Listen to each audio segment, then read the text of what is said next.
네, 조금 전 2시부터 문재인 대통령 주재로 특별 방역 점검 회의가 진행되고 있습니다. 지난 4주간의 단계적 일상 회복 시행을 평가하고 방역 강화 방안을 논의하는 자리인데요. 네, 신상엽 감염내과 전문의와 함께 자세한 내용 짚어보겠습니다. 어서 오십시오. 네, 안녕하세요. 네, 어서 오십시오. 단계적 일상 회복으로 들어간 지 지금 한 달인데요. 위중증 환자, 사망자 지금 급격하게 늘어나고 있는 상황입니다. 오늘 아침 중대본 회의에서도 코로나 위험이 예측한 것보다 더 빠른 속도로 일상을 위협하고 있다. 이런 평가가 나왔는데 전체적인 상황 어떻게 보고 계십니까?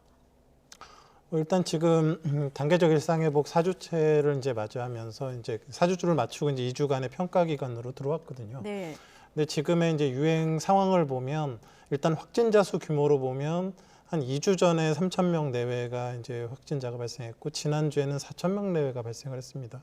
그러니까 지금 1주 간격으로 한 1,000명 단위로 이제 확진자가 늘었는데 이번 주에는 사실 한 5,000명대가 나올 수도 있는 그런 확진자 수 규모가 이제 예상이 되는 그런 상황이고요. 예. 거기에 더해서 지금 최근 들어서 그 위중증 환자가 하루에 50에서 100명 정도 새롭게 발생을 하고 있습니다.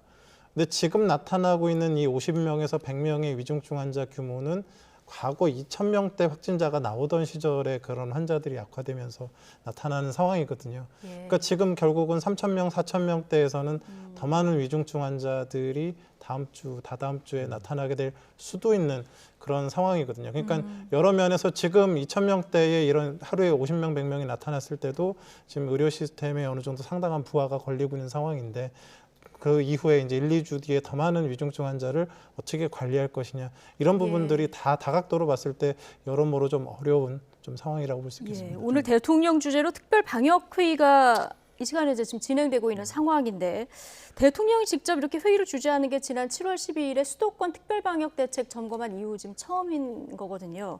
그만큼 정부도 지금 상황이 심각하다 이렇게 보고 있는 거겠죠.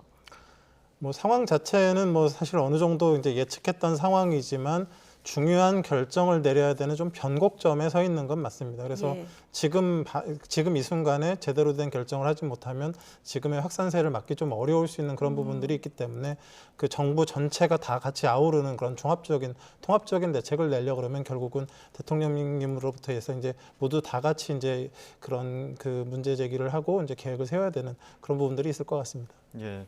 앞서도 위중증 환자에 대한 심각성 말씀해 주셨는데 지금 수도권은 이미 의료 인력이 한계에 다다랐다 이런 얘기는 계속 나오고 있고요. 전국 병상 가동률을 봤을 때도 75%를 넘어서고 있거든요. 이 부분도 좀 심각한 상황인 것 같은데요.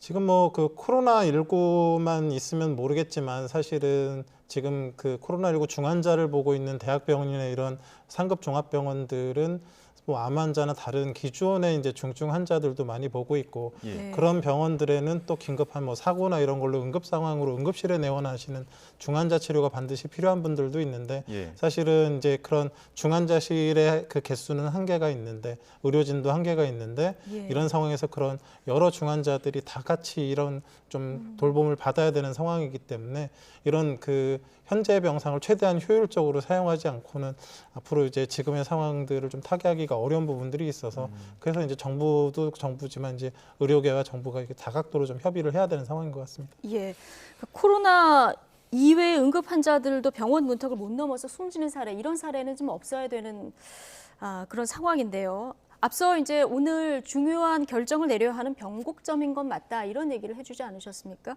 자, 오늘 지금 회의가 진행 중이고 회의가 끝나고 나면은 방역 대책이 발표될 예정인데 가장 중요하게 어떤 점들이 발표가 돼야 된다고 보십니까? 단계적 일상회복에서의 이제 확진자 수 증가는 사실 뭐 예측이 됐던 부분인데 이제 이게 예상보다 너무 많이 발생하거나 위중증 환자가 너무 많이 발생해서 이제 문제가 생기는 부분들은 사실 어느 정도는 이제 막아야 되고 대응을 해야 되거든요.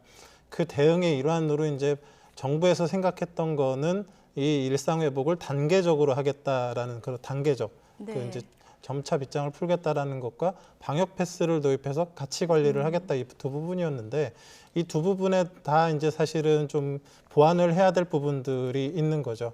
근데 1차적으로 일단 지금 단계적인 이 부분들, 사회적 거리두기 조정 부분에 있어서는 지금 정부 당국에서 아직 좀 뚜렷한 그런 아직 그 의견을 좀 정확하게 제시를 하고 있지는 않은 것 같고요. 방역 패스 관련해서는 이제 몇 가지 지금 얘기가 나오는 것들이 지금 이제 그 방역 패스 적용에서 제외가 되어 있는 소아청소년에 대해서 이제 방역 패스를 적용을 하고 예. 또 이제 유효 기간도 한 6개월 정도의 어느 정도 적절한 유효 기간을 두고 그다음에 이제 적용 대상을 좀 확대하는 부분들 또는 더 나아가서는 미접종자 같은 경우에는 뭐 본인의 치료비를 부담하게 한다거나 이런 뭐 접종을 유도하게 하는 뭐 이런 다른 조치들까지도 이제 고려를 하고는 있는 건 같습니다. 예, 지금 가능성은 낮지만 또 긴급 멈춤을 또 시행할 수 있다 이런 의견들도 나오고 있거든요. 교수님 보시기에 이런 가능성 혹은 필요하다고도 보십니까? 사실 그 지금의 유행을 갖다가 정말 통제하기 위해서 사실 어찌 보면 지금 백신 접종 같은 경우는 이제 백신 접종 완료자가 많긴 하지만 예. 이제 어느 정도 정체기에 드러났기 때문에 백신 접종자가 늘어나면서의 어떤 도움을 받긴 지금 당장 어렵고 예. 그리고 이제 추가 백신 접종으로 이제 그런 백신 보호의 방어벽을 이제 탄탄하게 쌓아야 되는데 그건 지금 시행하고 있기 때문에 한 달 정도나 지나야지 이제 효과가 나타나거든요. 예. 그럼 그 이전까지는 사실 어찌 보면 사회적 거리두기와 마스크 착용, 백신 접종 같은 개인적 거리두기로 이 상황을 타개를 해야 되는데 개인적 거리두기에는 어차피 이제 어느 정도 한계가 있는 부분들이고 예. 그 사회적 거리두기에서 효과를 보려고 한다 그러면 사실 지금 상태에서 긴급 멈춤이나 이런 부분들이 사실 어느 정도 효과를 거둘 가능성이 높다라고 생각을 합니다. 네. 예. 근데 이런 부분들은 이제 다른 자영업자나 이런 경제적인 영향들이 굉장히 크기 때문에 사회적인 어느 정도 합의와 이런 부분들이 이제 필요한 부분들이 있을 것 같고요. 예. 그 때문에 방역 당국의 정부에서도 확실하게 결정을 못 내리고 지금 계속 고민하면서 여러 의견을 청취하는 걸로 알고 있는데 방역의 견지, 의료의 견지에서 본다 그러면 사실 지금 상태에서는 긴급 멈춤이 필요한 그런 상황이라고 볼 수 있을 것 같습니다. 그러니까요. 지금 앞서 저희가 자영업자들 목소리를 직접 들어봤는데 뭐 어떤 특별한 대책 없이 다시 이전으로 돌아가는 건 안 된다 이런 목소리가 굉장히 강하지 않습니까? 지금 일상회복지원위원회에서도 뭐 경제 분야, 방역 분야 여러 분야에서 좀 논의를 하고 있기 때문에 결론을 내리기가 쉽지 않은 상황인데 교수님 그런데 이제 국민적 관심이 좀 높아졌는데 여기에 지금 오미크론 변이라는 변수가 또 등장을 했습니다. 어떻게 보십니까? 사실 이제 WHO가 어찌 보면 굉장히 이제 뭐 WHO 맨 처음에 이 오미크론이 남아공에서 보고가 된 게 11월 24일인데 뭐 이틀 만에 회의를 한 다음에 바로 우려 변이로 지정을 했거든요. 네. 근데 이 우려 변이라는 게 지금 델타 변이거든요. 그러니까 이 지금 새롭게 얼마 이렇게 발견된 지 얼마 되지도 않았는데 델타와 동급에 굉장히 이제 우려를 하는 보통 그런 관심 변이로 갔다가 우려 변이로 이렇게 가지 않습니까? 보통은 이제 모니터링 변이로 예. 있다가 그 관심 변이로 예. 오다 우려 변이로 오는데 어. 사실은 뭐 갑자기 이제 예. 전격적으로 이제 결정을 했는데 사실은 이 결정을 하면서도 어떤 그 객관적인 그 과학적 증거가 있지는 않았습니다. 예. 네. 아직은 이 변이가 얼만큼 전파력이 강한지 혹시 뭐 그 좀 중증화시키는 능력이 뛰어난지 아니면 백신을 얼마나 회피하는지를 잘 모르지만 두 가지 근거를 지금 가지고 있습니다. 하나는 그런 이제 과학적인 근거는 없지만 예. 지금 오미크론이 유행하고 있는 남아공 현지에서 유행이 급격하게 확산을 하고 있습니다. 예. 이제 네. 그런 부분들이 하나가 이제 우려가 되고 있는 부분들이 있고 이 오미크론에 대한 그런 유전자 분석을 해봤더니 스파이크 단백질 부분에 굉장히 많은 그런 유전자 변이 부분이 생겨 있기 때문에 이것이 결국은 전파력 증가나 아니면 백신 회피 능력을 가질 가능성이 굉장히 높기 때문에 예. 일단은 굉장히 우려되니까 우려 변이를 지정해놓고 그거에 대한 이제 과학적인 근거들을 좀 더 보완을 해서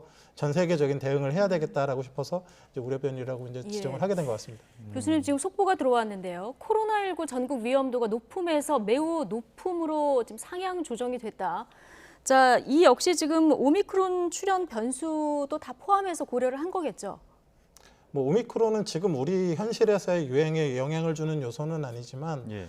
그 지금의 우리나라 내부에 이제 코로나19가 통제되지 않는 그런 상황에서 오미크론까지 들어오게 된다라 그러면 사실은 더욱 더 대응하기 어렵기 때문에 지금 현 상황에서 수도권 비수도권 할 것 없이 네. 전국적 단위에서 좀 체계적인 대응이 필요하다.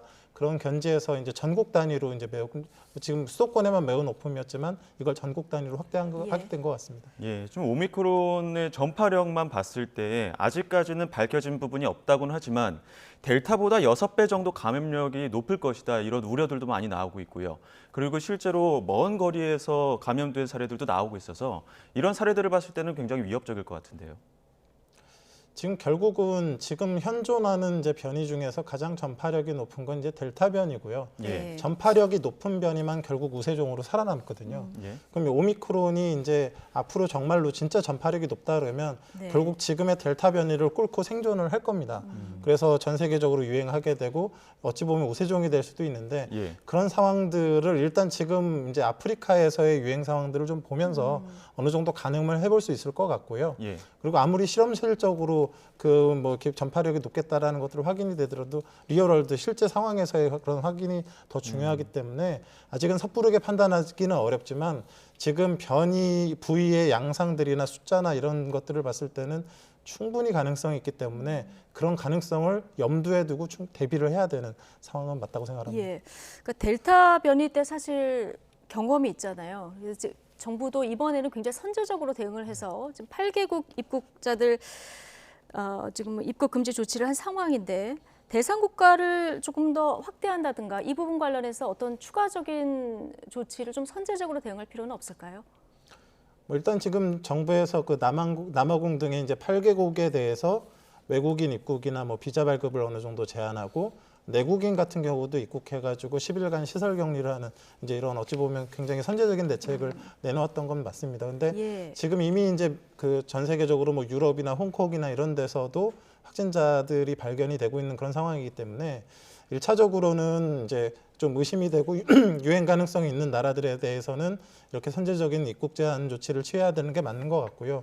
그리고 지금 하루에 보통 보면 이제 외국에서 이제 입국자 가운데서 이제 확진자가 한 20명 전후 정도 좀 나오고 있거든요. 네. 이제 계속 발견이 되고 있는데 이런 지금 전 세계적으로 어디가 어떻게 오염이 됐는지 어디만큼 퍼져 있는지 잘 모르는 상황이기 때문에 최소한 외국에서 입국하는 사람들한테서 나오는 그런 바이러스 검체에 대해서는 예. 이 오미크론 변이에 대한 전장 유전체 분석 검사들을 좀 진행을 해야 되지 않을까 생각을 합니다. 이 예. 오미크론 같은 경우에는 선별진료소에서 사용되는 그 PCR 검사로는 또 확인이 안 된다고 하는데 이 부분 어떻게 또 보완을 해야 될 것 같습니까? 그 PCR 검사는 어찌 보면 이제 따로 그 변이에 맞게 이제 유전자 예. 세팅을 한 거거든요.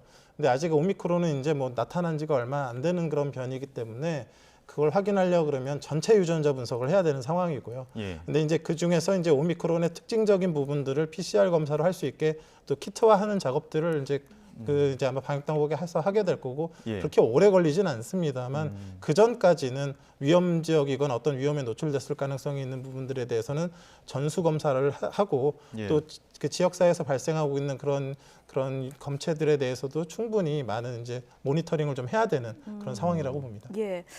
어쨌든 지금 오미크론 변이 출현을 두고 다양한 추정이 지금 나오는 이런 상황인데요. 자, 백신 수급이 지금 나아졌습니다만은 사실 백신이 좀 모자랄 때 1, 2차 접종을 하고 백신을 많이 맞는 그 선진국의 경우에는 추가 접종 얘기가 나올 때 백신을 못 맞는 나라들 있지 않았습니까? 이 부분 굉장히 중요하게 봐야 된다. 신상엽 전문의께서 여러 차례 강조를 해주셨는데 이번에 이 오미크론 이 변이 등장이 이 국가 간 백신 불평등 문제에서 좀 등장한 건 아니냐 이런 지적도 나와요. 좀 전 그렇다고 봅니다. 왜냐하면 지금 개발도상국의 평균 그 예방접종 완료율이 5% 남짓입니다. 예. 지금 아프리카에서 남아공은 굉장히 그래도 발전된 나라인데 네. 지금 예방접종 완료율이 한 25% 정도밖에 되지가 않습니다. 근데 이런 아프리카나 이런 동남아나 이런 개발도상국들 같은 경우는 백신 접종도 잘 되지 않고 방역도 잘 이루어지지 않기 때문에 확진자가 계속 나타나고 있는데 바이러스는 복제 과정에서 이제 유전자 변이가 나타나고 있기 때문에 네. 예방 접종이 진행되지 않는 그런 나라들에서 계속 변이가 나타날 수밖에는 없고요. 특히나 지금 지금 오미크론 변이 같은 경우는 에이즈 환자에서 좀 더 이제 나타났을 가능성들이 제기가 되고 있는데 이제 에이즈 환자 같은 경우 치료가 받지 못한 상황에서는 그럼 이런 바이러스가 들어왔을 때 장기간 생존하게 되거든요. 근데 아프리카나 이런 개발도상국들에서는 치료받지 못한 에이즈 환자들이 상당히 많습니다. 예. 그래서 그런 환자들 안에서 바이러스가 오랜 기간 동안 생존하면서 외부에서 들어오는 그런 항체들에 대응하는 변이를 계속 일으키고 그런 나라들이 그래서 결국은 새로운 변이가 생겼을 때 선진국들이 아무리 뭐 예방 접종 완료하고 추가 백신 접종을 해도 새로운 변이가 왔을 때 대응을 하려고 그러면 또 처음부터 시작을 해야 되기 때문에 전 세계적으로 백신 접종이 한꺼번에 많이 이루어지고 한꺼번에 전 세계적으로 이런 코로나19를 통제하는 이런 방식이 되지 않으면 앞으로도 똑같은 이제 안 좋은 사이클을 반복하게 될 가능성이 높아서 이제 추가 백신 접종도 접종이지만 좀 어느 정도 백신 여유가 있는 그런 나라들에서는 그런 접종이 이루어지지 못한 나라에 충분히 백신 좀 공급을 해줘야 될 것 같습니다. 예, 지금 뭐 계속 새로운 또 다른 변이가 나오지 말란 법이 없기 때문에 이런 부분에서는 화이자나 모더나사도 발빠르게 대응할 수 있다. 3달 아니면 다른 백신을 또 만들 수 있다. 이런 이야기를 하고 있는데 이런 가능성이나 우려는 없습니까? 그 백신 과거에 이제 전통적인 그런 제조 방식의 백신들은 이렇게 변이 바이러스가 나타났을 때 새로운 백신 개발하는데 상당 기간이 걸렸습니다. 그런데 지금 이제 그 메신저 RNA 백신, 그 화이자나 모더나 백신 같은 경우는 그래 플랫폼에다 유전자 교체만 하면 되기 때문에 시간에 오래 걸리지 않고요. 예. 보통은 수주 안에 어느 정도의 그런 그 효과적인 백신들을 이제 만들어내고 거기에 대한 시제품들을 확인을 할 수가 있거든요. 예. 네. 그래서 그 시판까지 뭐 석 달 안에 할 수도 있겠다 뭐 이런 얘기들도 나오고 있지만 한 달 정도면 어느 정도의 시제품 이런 것들이 나올 수 있기 때문에 이제 이런 지금 그 이전에 사전에 확인이 돼야 될 게 정확한 분석들 어디가 정말 문제인지 이런 부분들을 분석하는 과정들이 좀 필요하기 때문에 바로는 못 나오겠지만 유전자 분석이나 이런 연구가 진행된 이후에는 좀 더 이렇게 효과적인 백신들을 만들 수 있으리라 생각을 합니다. 예, 한 가지만 더 질문드리겠습니다. 지금 뭐 이럴 때일수록 기본으로 돌아가야 되는 상황인데 방역 수칙 잘 지켜야 되고요. 그리고 고위험군 추가 접종 당국에서 강조하는 대로 좀 맞으셔야 되고 또 하나가 사회 전체적으로 보면은 지금 청소년 백신 접종률이 좀 낮은 상황 아니겠습니까? 지금까지는 강권하는 건 아니었는데요. 지금 이 청소년 백신 접종을 높일 어떤 적극적인 대안이 좀 필요한 시점이라고 보십니까? 글쎄 뭐 그 소아청소년 같은 경우는 사실 뭐 지금 아시겠지만 2개월, 4개월, 6개월째 아이들 하루에 백신 4개, 5개씩 맞거든요. 예. 그 백신들보다 사실 코로나19 백신이 더 위험하냐에 대해서는 저는 그렇다고 생각하지 않습니다.